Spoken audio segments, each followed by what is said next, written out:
Ladies and gentlemen, we're ready for the next lecture, which is going to be on polyantha roses, and how fortunate you are that Bob Martin is going to give this lecture. He knows what he's talking about. Please listen. Don't volunteer me to do any budding. Bob, go for it. Thank you. My talk, as Jolene has said, is on polyantha roses. And before I begin, I thought I'd give you a little background of how I got into polyantha roses. Back in 1986, 30 years ago, I joined my first local rose society, which was then called the Pasadena Rose Society. And I had a house in Pasadena, and planting a new rose garden, it planted a rose called the Fairy, which I'm sure many of you are familiar with because it's the most widely grown of all the polyanthas. And I had a pond and a rock garden next to the pond, and I planted the Fairy there. And at about my second or third Rose Society meeting, I won a rose in the raffle. And the rose was a specimen of a brand new rose that was then called Gourmet Popcorn, that Louis Decimero had not only discovered, but he was the one who put it in the auction, in the raffle. So I took it home and I planted it next to the Fairy because I was told it was a miniature rose and seemed to fit well into this garden. And as the two roses grew next to each other, I began to wonder what was the difference between this miniature rose, Gourmet Popcorn, and this polyantha rose, the Fairy. And so I began to investigate that, which led to a series of articles which have probably been best forgotten, that are called A Case of Gourmet Popcorn, where I investigated whether or not gourmet popcorn was a polyantha. That led to my planting a number of polyanthas, and it led in time to an article Steve Jones asked me to write in the 2000 American Rose Annual, which I went totally crazy on. I researched and produced basically a book that went into the annual on the modern polyantha, which then became a series of lectures. Many of you have heard that lecture back 15 years ago on polyanthas, back when we had slides. Remember the slide projectors? And the number of times my carousel came out on the, my slide projector came out on the carousel at San Francisco Airport, tumbling down. And so I gave that talk all over the district and all over the country, as a matter of fact. And then I've continued to grow them, and time again I thought it was time to revisit the subject of polyantha roses, this time with modern technology and this time with excellent photos, most of whom have been taken by my beautiful wife, Dona. So that's the background on the polyantha roses. And the first question those of you unfamiliar with polyanthas might ask is, what exactly is a polyantha? And a polyantha is the forerunner of the Floribunda class, which I'll speak on later. They're basically low-growing plants that produce many small florets, flowers, in sprays. And they are descended from a dwarf form of Rosa multiflora. Rosa multiflora is a common rootstock throughout the country, and in fact in many parts of the country is considered a noxious weed and grows like crazy. But there's also a dwarf form, and the dwarf form came into the possession of a breeder in France in the late 1860s. And this is probably what it was. What we now know as Rosa multiflora nana, also known as the gift, and that is probably the dwarf form of Rosa multiflora, which is the original polyantha. This is what it looks like when it's growing as a bush. This was growing in Cliff Arendt's garden when he was gardening out in the middle of the nowhere, as I used to call it. And you get some idea of the size and scope of the original type polyanthas. This, for example, is another one that he grew in his garden called Britannia from 1929. Basically, the characteristics of a polyantha is you've got a low growing bush, 2 foot, 3 foot usually, bushy, spreading somewhat, branched primary canes, often with many lightly brown hooked prickles. If you were to produce a polyantha nowadays, most likely it would be called a ground cover, because this was the original ground cover rose. They bloom in what are called panicles, and you ask the question, what's a panicle? I give you a description there of a panicle. The rose next to it is one called Elizabeth Navarro that I bred, and as you can see, the panicles, which are basically the pattern of the blooms, and that is very typical of a polyantha. This is a polyantha by the name of Verdun. You can see the panicles on it. It also typically has small round buds with short sepals, double cupped flowers, small flowers, usually around 2 inches, soft petals, typically with many short yellow stamens around a light green pistil. The flower color is highly variable. One of the most unique features of polyanthas is they're very, very commonly, they sport, which means that the polyantha will go through a spontaneous genetic mutation and will produce a different color or even a different growth habit. Fragrance, alas, very few polyanthas have any fragrance, but you probably wouldn't notice one way or the other unless you got down your knee to smell them. They do, however, bloom very, very generously throughout the year, and they are blooming fools. One of the distinctive characteristics of the polyantha, which they draw from the multiflora heritage, is multiflora has what are called fringed stipules, that little place where the leaf is attached to the stem, and if you look at it carefully, you'll see a number of little hairs on it. That's a blow up on it, and that is very typical of a polyantha. In fact, one of the first things I'll look at in a rose is to examine its stipules, because that will key me in as to whether or not it has the multiflora characteristic and as to whether or not it is or is not a polyantha. The foliage tends to be a light green. However, Rosa witcherana, which is a climbing or actually a very low procumbent type of rose, has very, very glossy foliage, and when it's been crossed into the polyantha line, produces some very glossy foliage, which is typical of many of the polyanthas. What do you do with polyanthas? They are perfect for your front row in your garden. This is our garden, and you see that hedge. That hedge came with the garden. That hedge is going to probably be there long after I'm dead, because it's not going to come out of there. And so what do you do with that space in front of it? Perfect, and that whole line of roses in front of the hedge are polyanthas.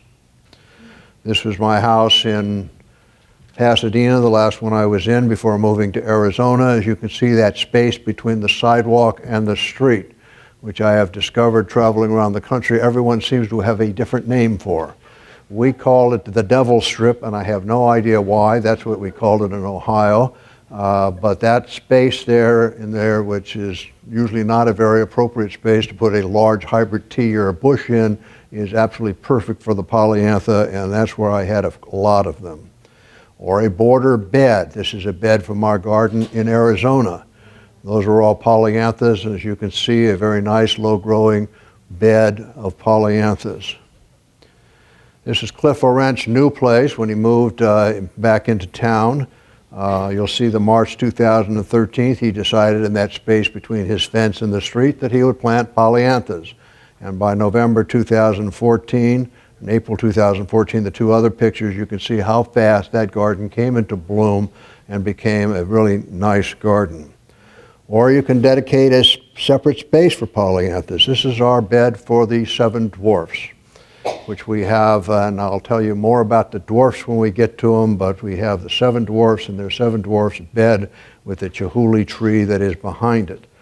You'll see a tree, actually a bigger tree behind it. That tree is no longer there. There's now a striped garden behind it, so this has become a total crazy place where I have planted a bed of 7 dwarfs backed by a lot of striped roses.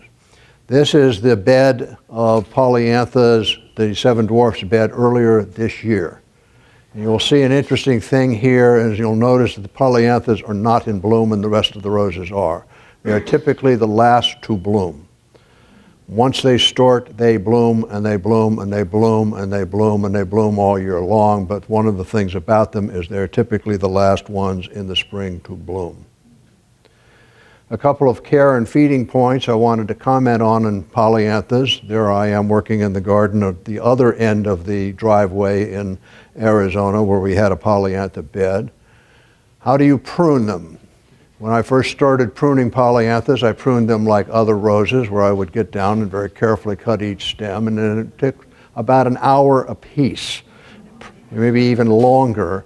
And I concluded over years that that is not an easy way to do it. But the thing about polyanthas is they typically have very close internodal spacing, the spacing between the buds. So sitting down there and trying to figure out where to prune them, forget about it. Head shears work absolutely perfectly on them. The polyanthas were, I particularly like the Corona Forge dual cut head shears because that's a professional model. For those of you who've heard my talk on tools, you know, anything that they call professional is something I think I need to order. These head shears are what I prune the polyantha beds with and are perfect for it.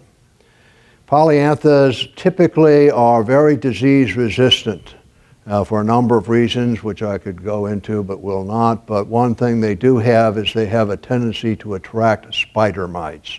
And that is because they are low growing. The foliage extends right down to the ground, and it's a perfect haven for spider mites. And so spider water wands are very appropriate and effective with polyanthas, and that's what I use. And there's useful also, just stick them under the polyantha and blow up, and you blow off the spider mites, and it also helps take off the leaves that are dead underneath.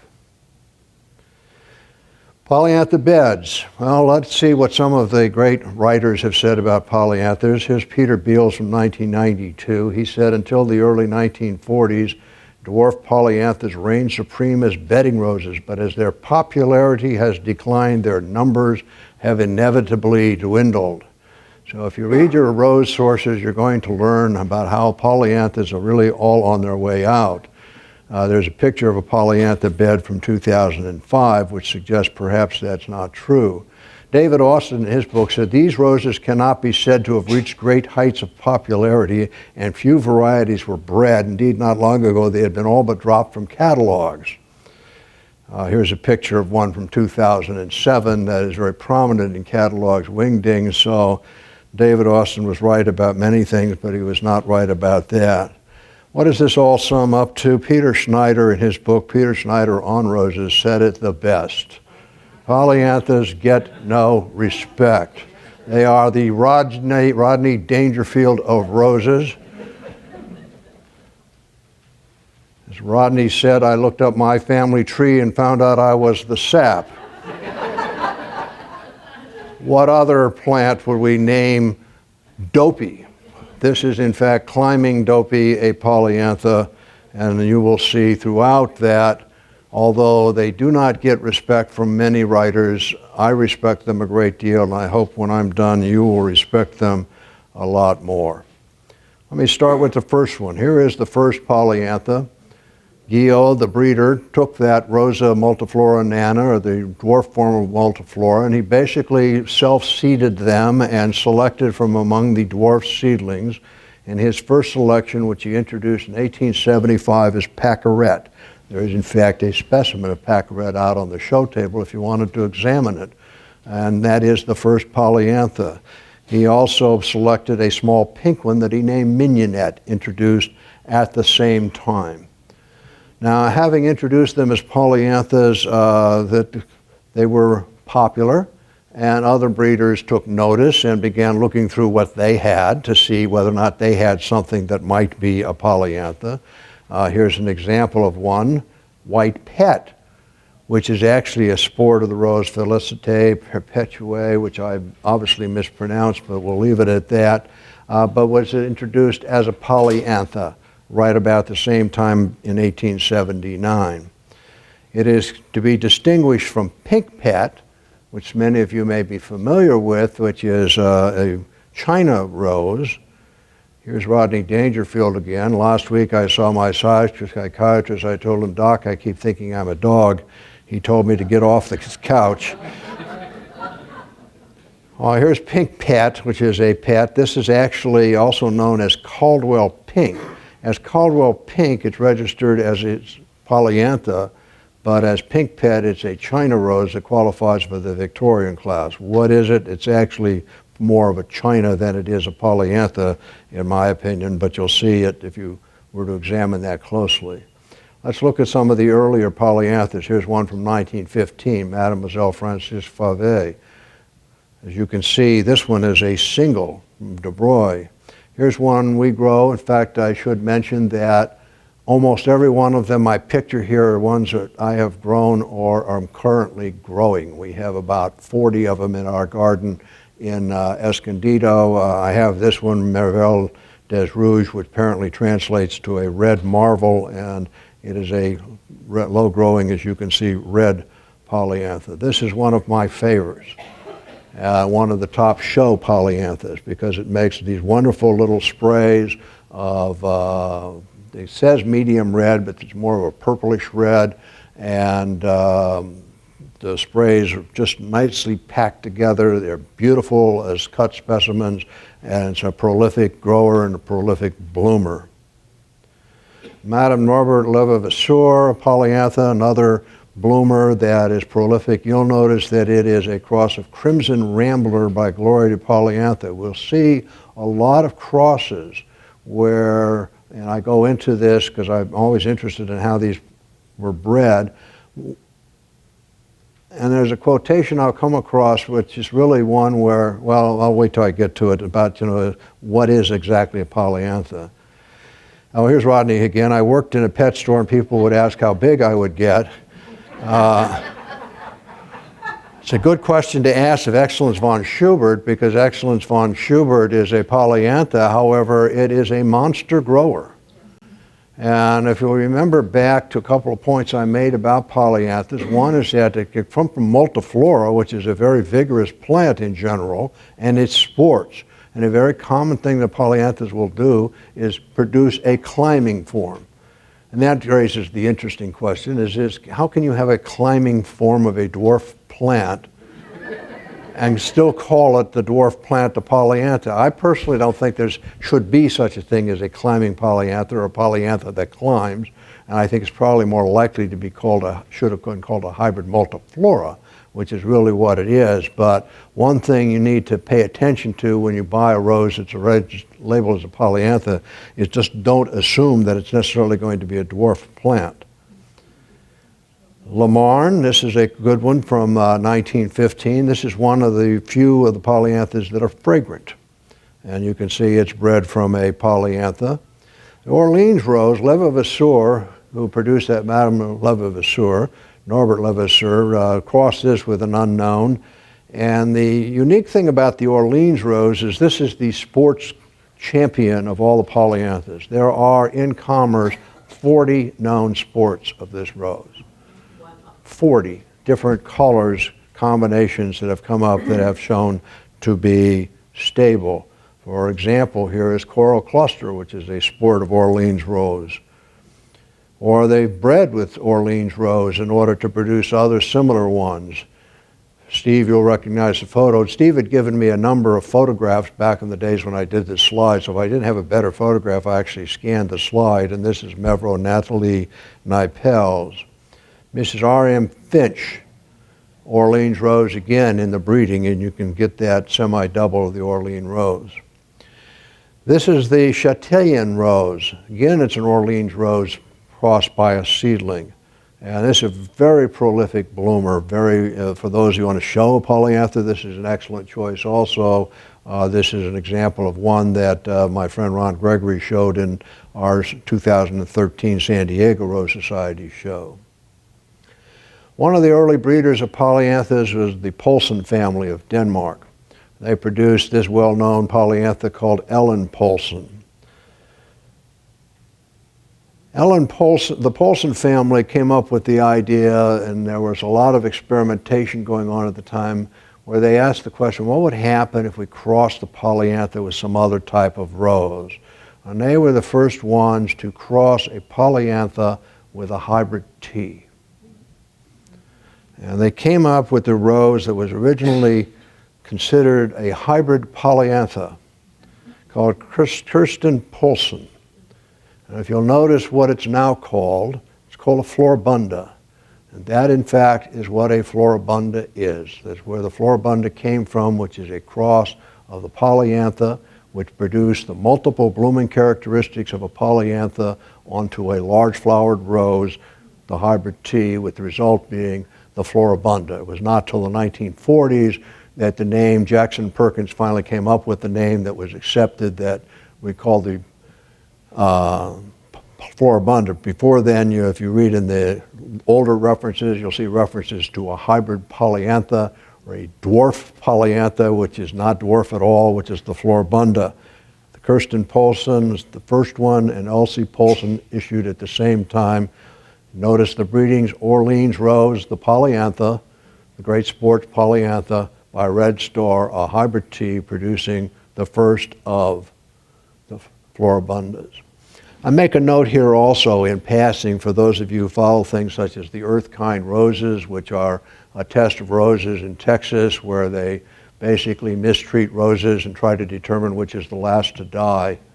And you can probably get my view of that test just from what I've just said. However, it is interesting from a standpoint of learning which the last to die is, because then you'll know, which is the one that's going to be hardest for you to kill if you're totally inept at growing roses. And the ones, 40% of the roses that are Earth Kind roses are polyanthas. So here's this rose that's this low-growing rose with those delicate little petals, and you might think those delicate little petals and those delicate little plants those are rugged plants.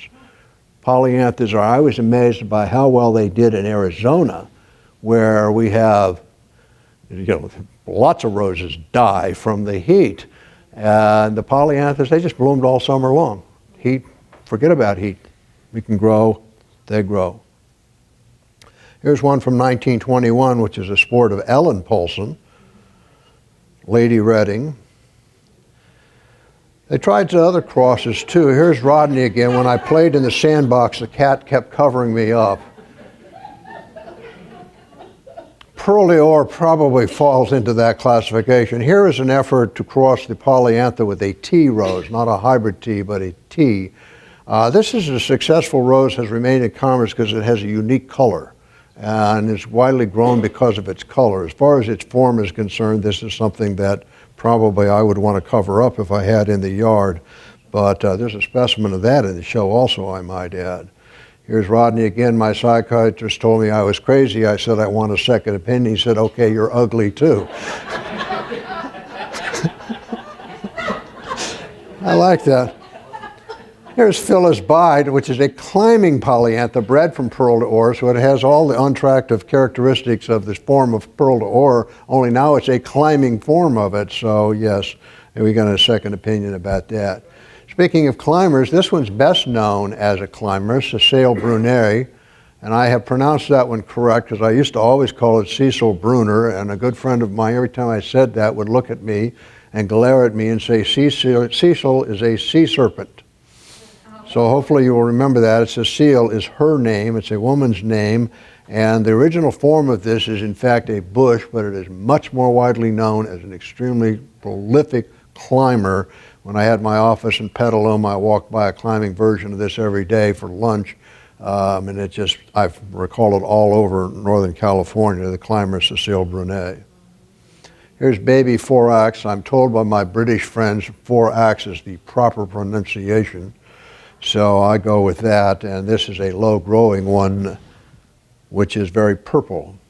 I like the color of this one, Souvenir d'Adolphe Turc, a polyantha from the 1924. Another purplish one, this is Orleans Rose again, has produced this one from 1927, Heinrich Karsch. Gabriel Privat, I'm not quite sure of the pronunciation of this, from 1931. You can see again the small cluster. This is although it's a medium pink, it's more of an orange pink. This one I like a lot. I just got this about a year or so ago, Triomphe Angevin, which is a medium red. Notice the size of the cluster there. This produces very large clusters on a relatively behaved plant. The best known of the polyanthas, which I mentioned in the beginning, is from 1932, The Fairy. Anne Bental introduced this rose, and for years, in fact, still, for anybody who follows show results, this is the best. This is always number one in show results. Always been number one, probably because it's the only polyantha just about anybody grows. Of many people who just grow one polyantha, it will usually be The Fairy. Now, the interesting thing about the Fairy is that it was introduced by Bental, and Bental was the assistant to Joseph Pemberton. Pemberton was the breeder who introduced the hybrid musk. And for those of you who grow hybrid musk, You will probably have noticed already how similar in many respects the bloom form and the clusters of a polyantha are to a hybrid musk. For example, here's another Bentel. This one's a hybrid musk, which is probably, it was a very popular one. Many of you probably grow ballerina, a beautiful, beautiful hybrid musk. And it has clusters, and the clusters, in fact, in England, this is considered a polyantha because it's a big polyantha, which gets into the question of a big polyantha. I remember when I first saw this rose, it's a hybrid musk. I didn't notice that it was a hybrid musk. I looked at it, my eye told me it was a polyantha. My eye told me that it was a rose that I wanted to have, and Cliff Arendt was there selling it, and he had one, so I immediately bought one, and I figure, well, a rose named Dinky would be just a very small polyantha, and I would go and plant Dinky in the front row of in front of several other roses, and I planted Dinky there, and Dinky promptly threw out an 8-foot cane, and then Dinky threw out a 10-foot cane, and so Dinky got moved. Here's what Dinky looks like today.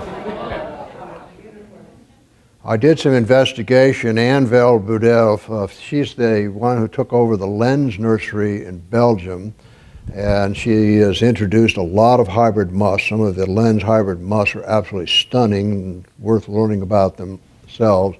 I have a good friend who knows Anne, and so we made some inquiries to find out why in the world this rose was named Dinky.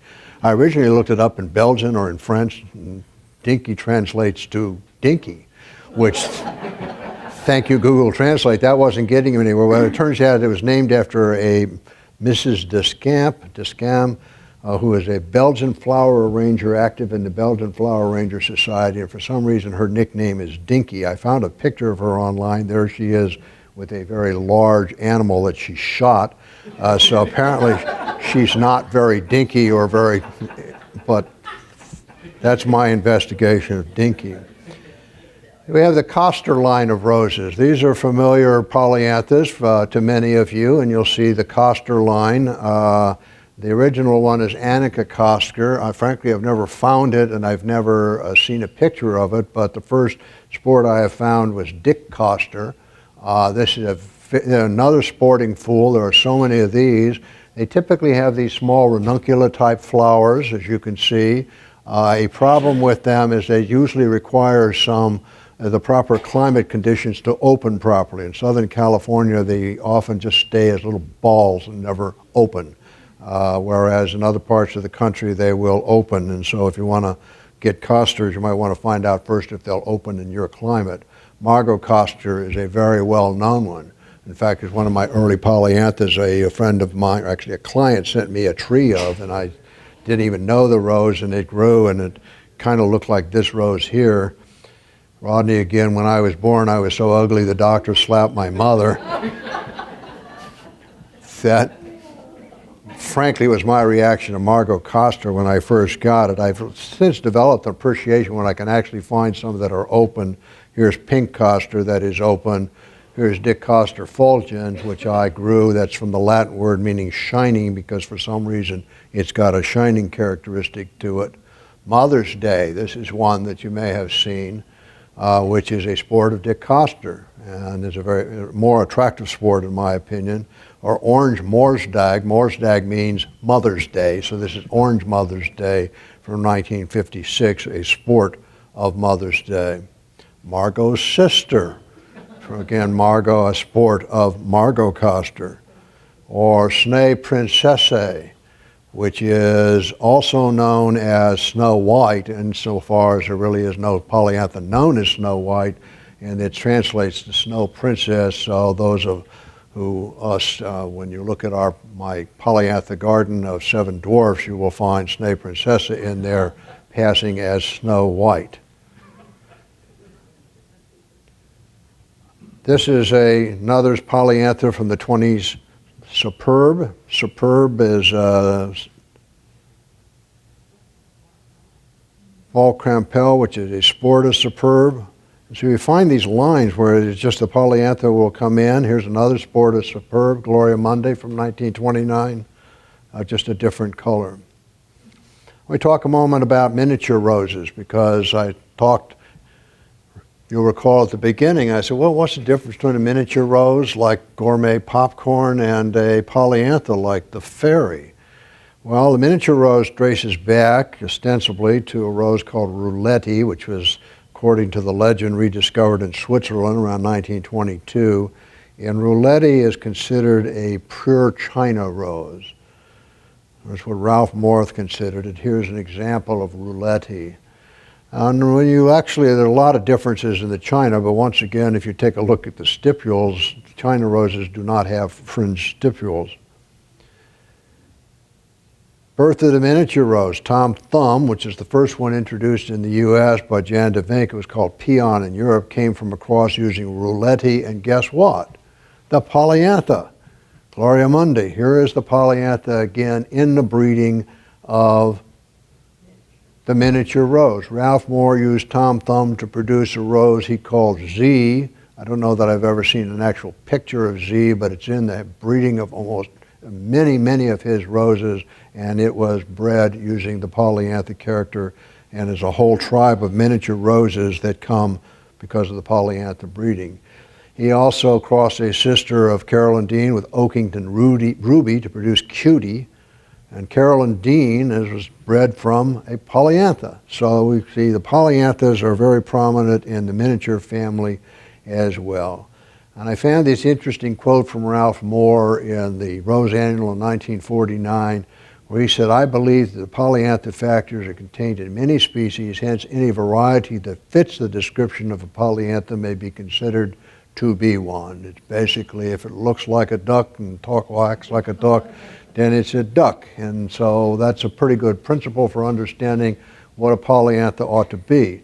Oddly enough, he never actually applied that principle, because I show a picture here of a rose called Sweet Chariot, and if you will examine Sweet Chariot, you will come to the conclusion that it is a polyantha. And yet it was introduced as miniature because, of course, Ralph was the king of miniature roses and not the king of polyanthas. And so we have a number of his miniature roses that are, in fact, in my opinion, polyanthas. Which leads back to gourmet popcorn in the beginning of my story. Here is gourmet popcorn, which is a sport of popcorn. And what was popcorn? Popcorn was Katharina Zimé by Diamond Jewel. And what's Katharina Zimé? Guess what? It's polyantha. And it was a cross of Étoile de Mai by Marie Pavier, which is, there's the other. And so you can see there the parents of popcorn, gourmet popcorn. So what was really going on there is that we have a polyantha as a miniature. Not surprising. Here's one from 1946, China Doll. Very, very commonly grown. Wonderful, wonderful. And you'll see here, this is a polyantha with a miniature Tom Thumb. So you see the miniature is contributing back to the polyanthas as well. In 1947, Herb Swim introduced Pinky. Pinky is the only polyantha to ever win the ARS award. One's in 1948. It's really not that well known anymore because it's got a climbing version that is gigantic and is a wonderful climbing polyantha, assuming there is such a thing as a polyantha. This classifies as my favorite. I really, really like Lullaby. I came across Lullaby back in the days when I would visit up here to attend my office in Petaluma, and I would go in my various rose excursions and go out for one of my visits to Vintage Garden. And I walked in one day and there were like 20 of these in containers by the door. And I was, my God, what's that? And it's Lullaby, a beautiful, beautiful white one. It's got that little green pip in the center, somewhat reminiscent of Mademoiselle Hardy, which is one of my favorite roses of all. And I love this rose. I had them ship down 4 of them right there and then. And so I have won with this rose the best polyantha spray 18 times at rose shows.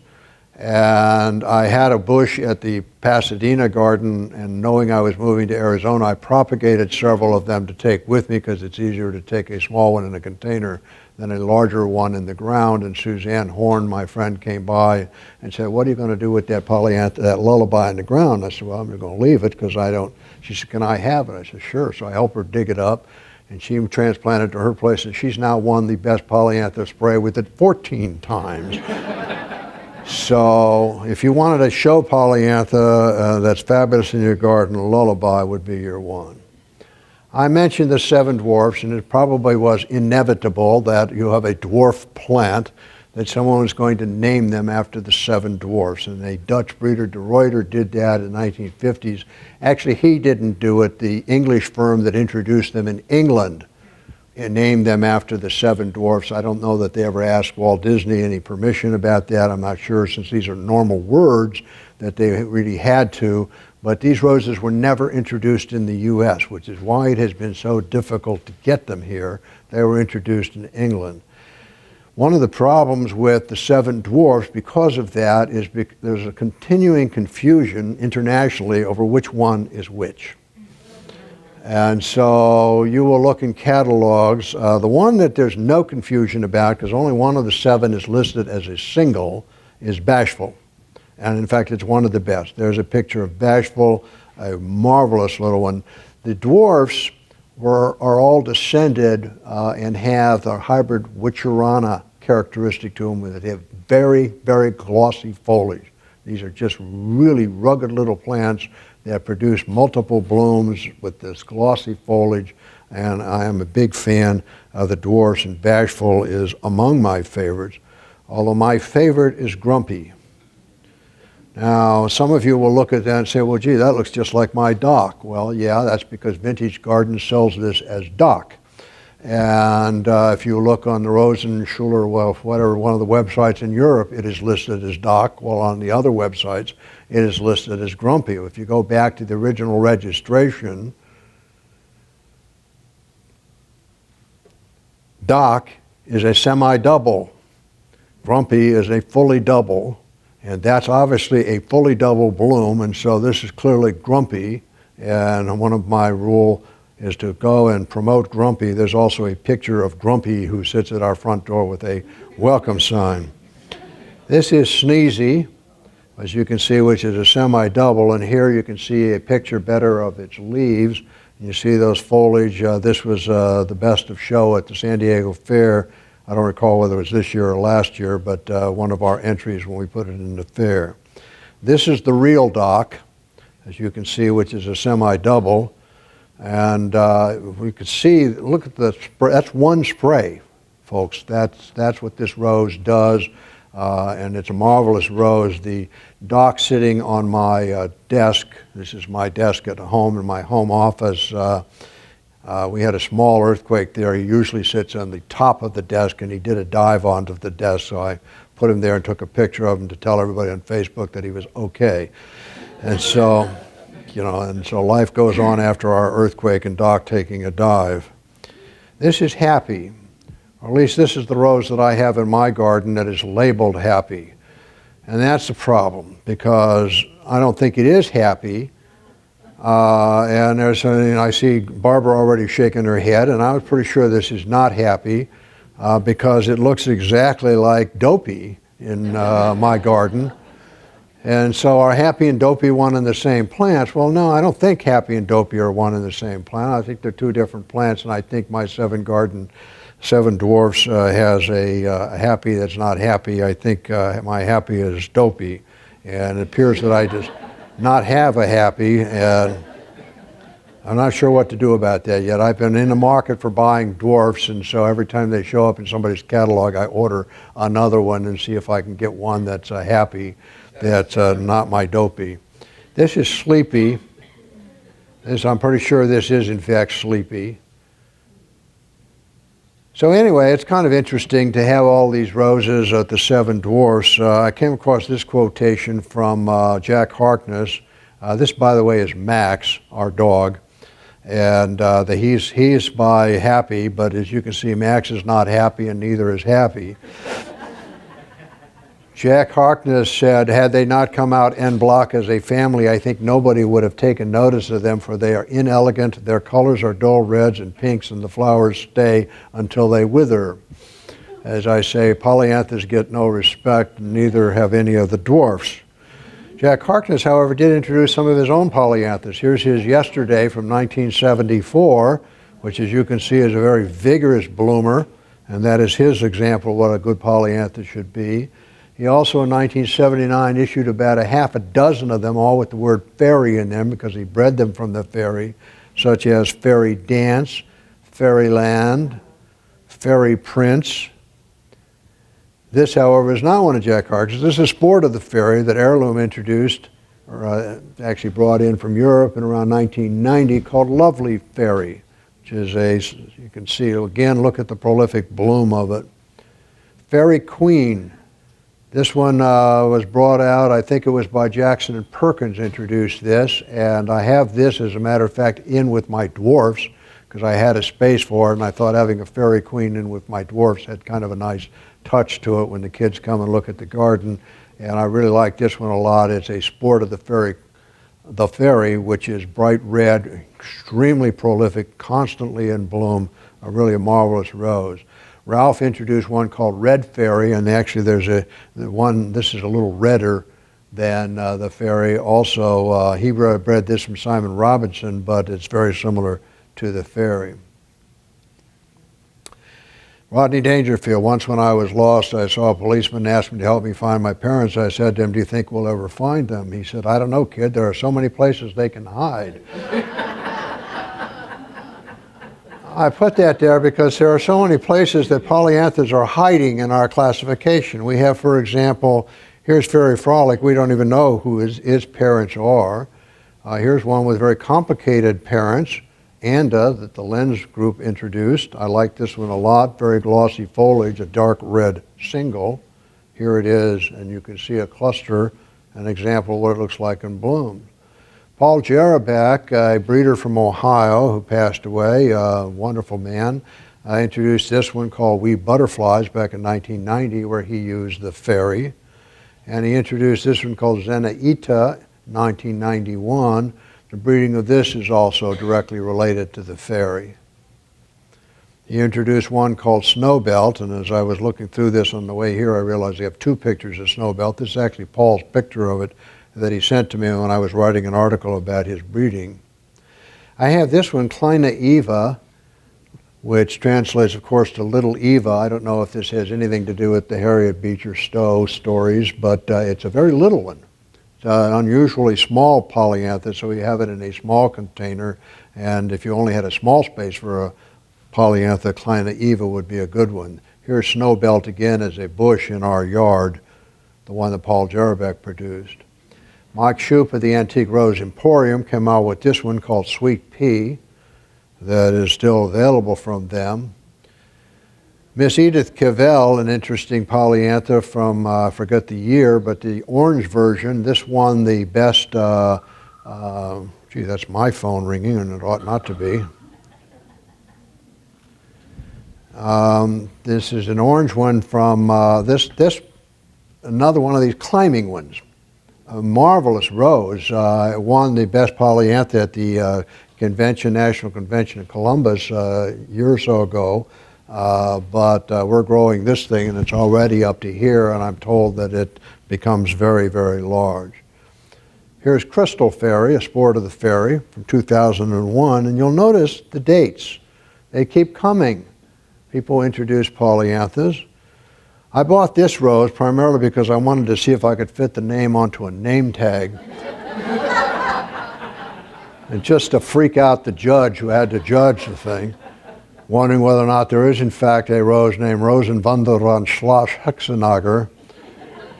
A Schloss is a castle, Hexenager is a place, and so this is a wonderful rose from the castle of Hexenager, who apparently someone who owns the castle bid on and attached this marvelous name to it. I was not so impressed as to actually wind up keeping it. It went off in an auction to somebody else. Kim Rupert, a delightful man from our area who knows more about roses than I do, bred this one called Little Butterfly. And he also bred this one, which is one of our favorites, in part because Donna's daughter is named Lauren, but also because it makes spectacular.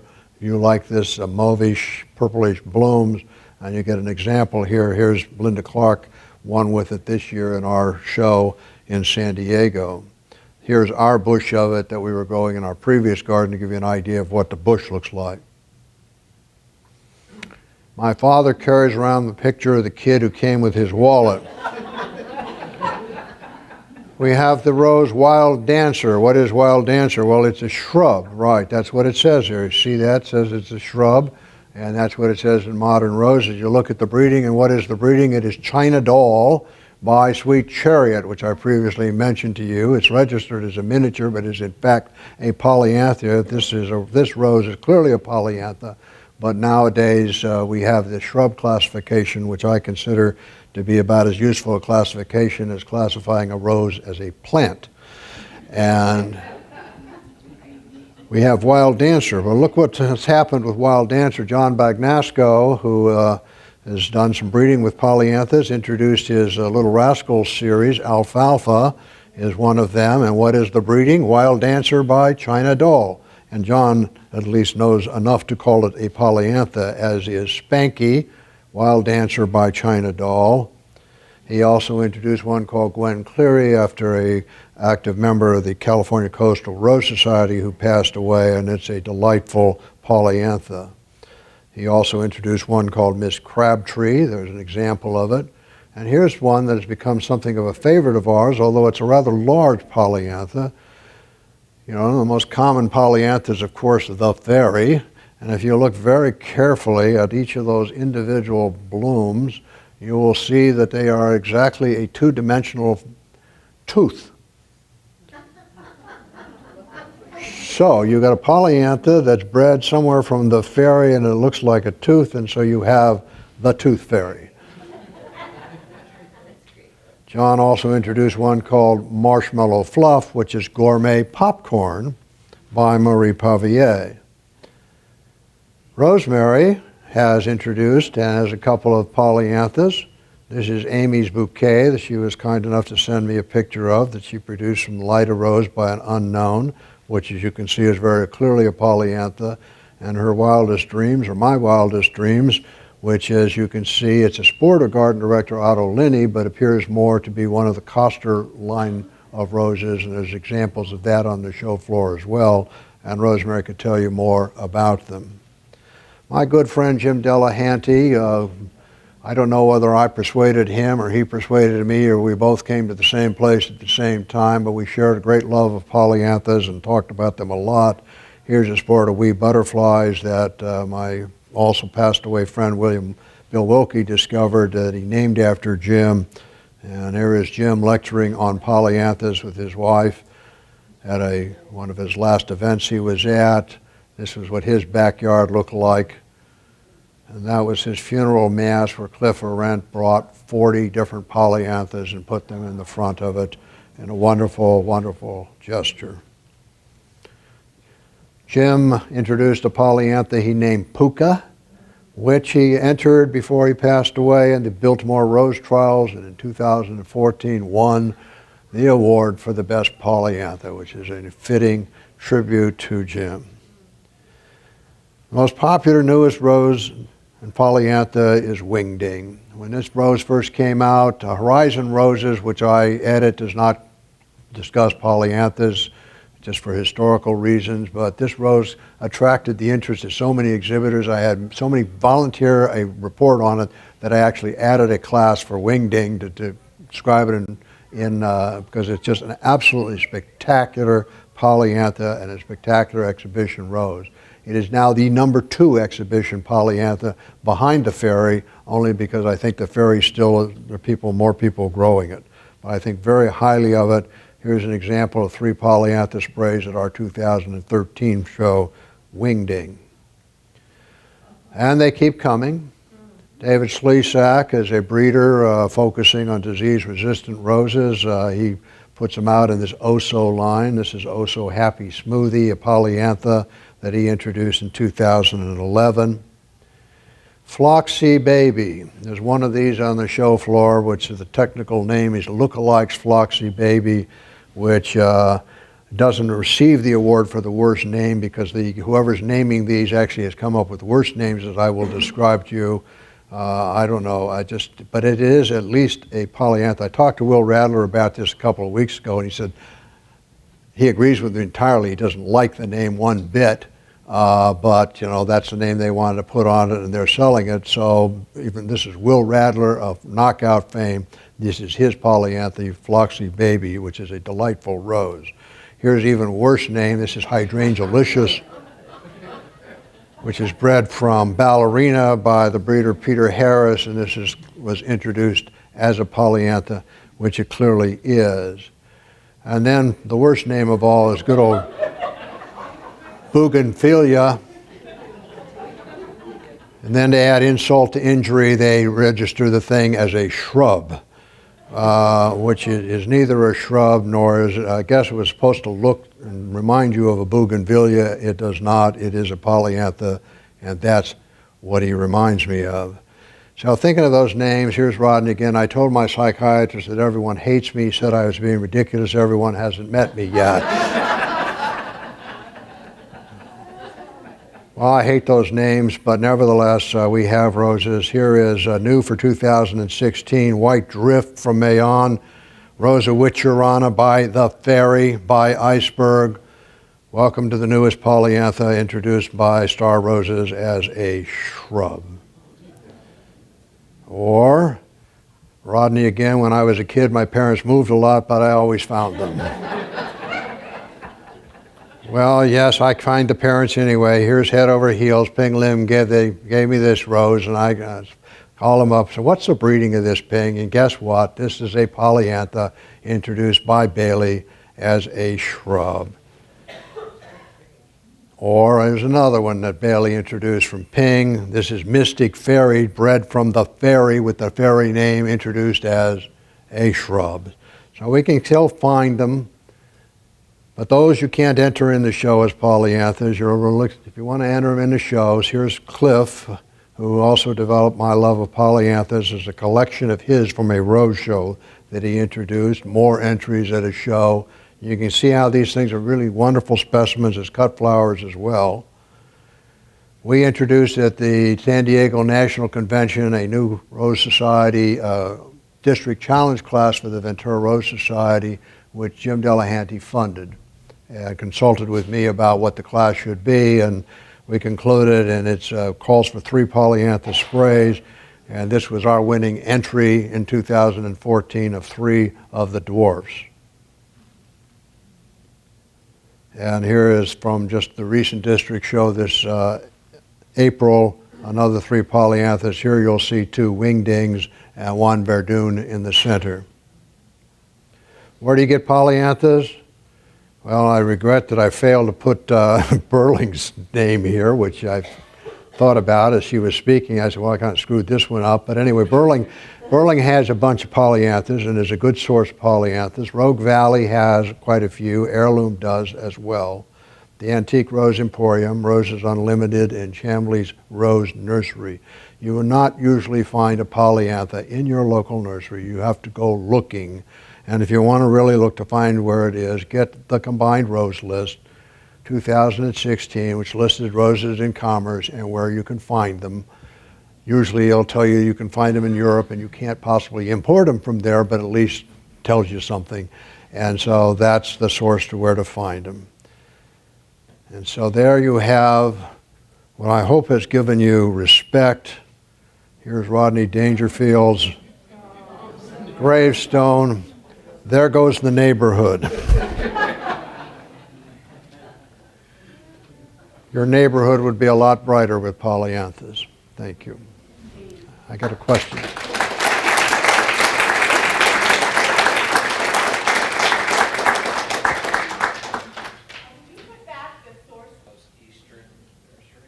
Am I concerned with it? No, I'm not.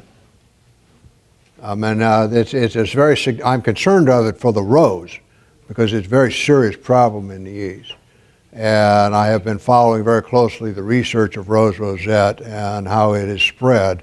It's spread through the aphid mite, which basically is a grain of dust and comes blowing in. And the proper treatment for a rose rosette is to remove it. And it's funny, earlier this year I did a survey, I guess it was last year, of exhibitor problems with roses, and I asked about all their various treatments and whether or not they were effective. And several of them reported rose rosette, and one of them said, you know, I removed the bush. Is that effective? He said, very. And a very effective way of treating rose rosette is you take the bush out. Because if you think about it for a moment, what you need in order to get rose rosette, that little mite's got to blow in. He's got to blow in on a bush that's got the disease. He's got to get the disease, then he's got to blow to another bush that doesn't have the disease and spread it. Well, he can, and I've seen programs that show how it spreads and patterns and so on. But if you remove the bush, you stop it in its tracks. The place where, and it's also an easy mite to kill, I might add. The problem is that it just keep coming, so you can, unless you're going to stand there and in a cloud of spray, you're going to be very difficult. But as long as you're removing the ones, you basically can bring it in. And exhibitors I talk to who pay attention to their roses do not view a big problem. The problem comes is because there are so many unattended roses. A, because you have roses like Rosa multiflora, which grows as a weed, and that's why it's particularly attracted. So you get these gigantic weed fields where they breed the disease. And then you have roses that are sold to the public as not requiring any care, or that you ever pay attention to them, which is why Knockout, for example, has gotten a rap for being a rose that harbors rose rosette. There's no indication that Knockout's any more susceptible. The problem is that they planted 80 million of them, and an awful lot of people aren't paying attention to what's going on with them, and so the disease continues to spread. Rosa multiflora, which is the primary place where it's not a problem in Southern California because it doesn't like heat and alkaline soils. And you have just defined Southern California and Arizona, so I don't, you know, there have been no, I talk to Baldo about this regularly, and as far as I know, there have been no sightings of rose rosette in California. Well, it's a serious problem nationally. The question was, would I hesitate to buy a rose from back there? And the answer is no, I would not. I would not. The rose rosette symptoms come on fairly quickly. You know, so I mean, when they got a rose, I mean, they're not going to send you a rose that's got rose rosette, not any responsible nursery. And it'll kill it. How fast does it kill a plant, Baldo? Sure. Yeah, I initially thought it was 3 years, but it's a lot longer. yeah. I mean, but it will kill the plant, and it will spread. There is no, you cannot treat it. You're not going to go out and spray it. You're not going to, and various efforts to kind of save the plant by cutting off only portions of it. Once that virus is in there, that plant's toast. And the first and the best and the immediate thing to do is to remove it. So it's an opportunity to get a new rose. That's the way I look at it. Thank you, everyone.